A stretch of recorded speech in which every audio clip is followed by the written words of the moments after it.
కోసం మధ్యవర్తిత్వం వహించినందుకు తన భర్తను ఎవరో గుర్తు తెలియని వ్యక్తులు కిడ్నాప్ చేశారని అఫ్రీన్ బేగం అనే మహిళ ఫలక్నుమా పోలీస్ స్టేషన్లో ఫిర్యాదు చేసింది. ఆమె ఇచ్చిన ఫిర్యాదు ప్రకారం 13వ తేదీన అఫ్రీన్ బేగం భర్త అయిన అలీ అనే వ్యక్తి జుబేర్ అనే స్నేహితుడి కోసం 2 నెలల క్రితం మహమ్మద్ అహ్మద్ నుండి 30,000 రూపాయలు ఇప్పించాడు. జుబేర్ తిరిగి ఇవ్వకపోవడంతో జుబేర్ ఇల్లు చూపించమని హమీద్ అతని స్నేహితులు కలిసి అలీని కిడ్నాప్ చేశారు. 30,000 రూపాయల కోసం కిడ్నాప్ చేసిన 6 మంది నిందితులు హమీద్, ఉబేద్, రహీం, సిరాజ్, అమ్జద్, షైక్ ఆసిఫ్లు అలీని గుల్బర్గా తీసుకెళ్లి విచక్షణ రహితంగా కొట్టారు. ఫలక్నుమా పోలీసులు గుల్బర్గా పోలీసులకు సమాచారం అందించడంతో సుల్తాన్పూర్లో వెహికల్ చెకింగ్లో అనుమానాస్పదంగా వ్యక్తులు కనిపించడంతో వారిని విచారించగా అలీ అనే వ్యక్తి నన్ను కిడ్నాప్ చేశారని చెప్పడంతో వారిని అదుపులోకి తీసుకొని ఫలక్నుమా పోలీసులకు సమాచారం అందించారు. సుల్తాన్పూర్ వెళ్లి నిందితులను పట్టుకొని వచ్చి రిమాండ్కు తరలించారు ఫలక్నుమా పోలీసులు.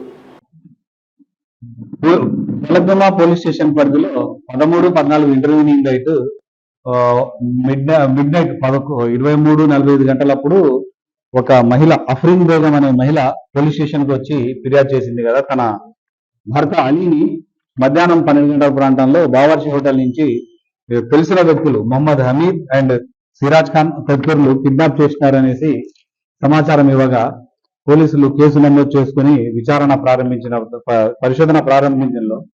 పరిశోధనలో తేలిందేమనగా అంతకంటే అమ్మాయి ఏం చెప్తుందంటే తన భర్త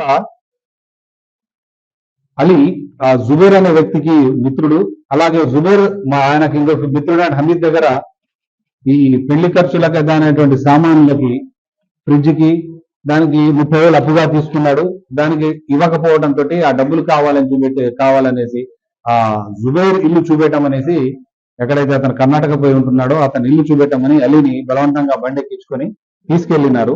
అయితే అఫ్రీన్ బేగం మాట్లాడుతూ ఉంటే మీ భర్త మాకు జుబేర్ ఇల్లు చూపెడితే మంచిది, లేకపోతే తేడా వస్తే మీ భర్త సంగతి చూస్తాం, చంపేస్తామని చెప్పడంతో దానికి సంబంధించి ఎఫ్ఐఆర్ నమోదు చేసుకుని పరిశోధన ప్రారంభించడం జరిగింది. దీని ప్రకారం మాకు వచ్చిన ఇన్ఫర్మేషన్ ప్రకారం వారు కర్ణాటకలోని గుల్బర్గా ఏరియాలో ఉన్నారని తెలిసింది.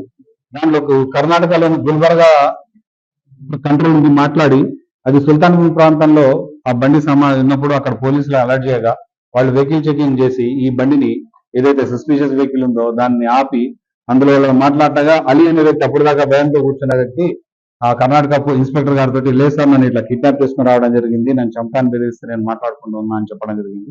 వెంటనే వారు అదుపులో తీసుకుని పోలీసులకు హైదరాబాద్ మా పోలీసు సమాచారం ఇవ్వగా ఇక్కడి నుంచి మహేష్ ఎస్ఐ టీం వెళ్ళి వారిని పట్టుకొని రావడం జరిగింది.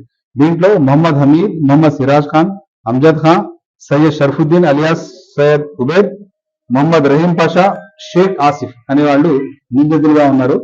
దీనికంటే ముందు కూడా ఈ డబ్బు కోసం ఒక రోజు ముందు ఈ సజ్జాద్ అంటే జుబేర్ తమ్ముడి దగ్గర నుంచి హోండా షైన్ బెదిరించి దాని హోండా షైన్ వెహికల్ ని కూడా ఎక్స్ట్రాక్షన్ చేసుకోవడం జరిగింది. దానికి సంబంధించి కేసు కూడా నమోదు చేసినాం. దీనికి సంబంధించి ఇప్పటి వరకు ఈ 6 నిందితులుగా ఉన్నారు. తదుపరి పరిశోధనలో ఇంకా వీళ్ళని పోలీస్ కస్టడీ తీసుకుని ఇంకా విచారిస్తాం. దీని వెనుక ఎవరెవరు బ్యాక్గ్రౌండ్ లో ఉన్నారో చేసి వాళ్ళందరికీ చట్ట ప్రకారం చర్యలు తీసుకుంటాం.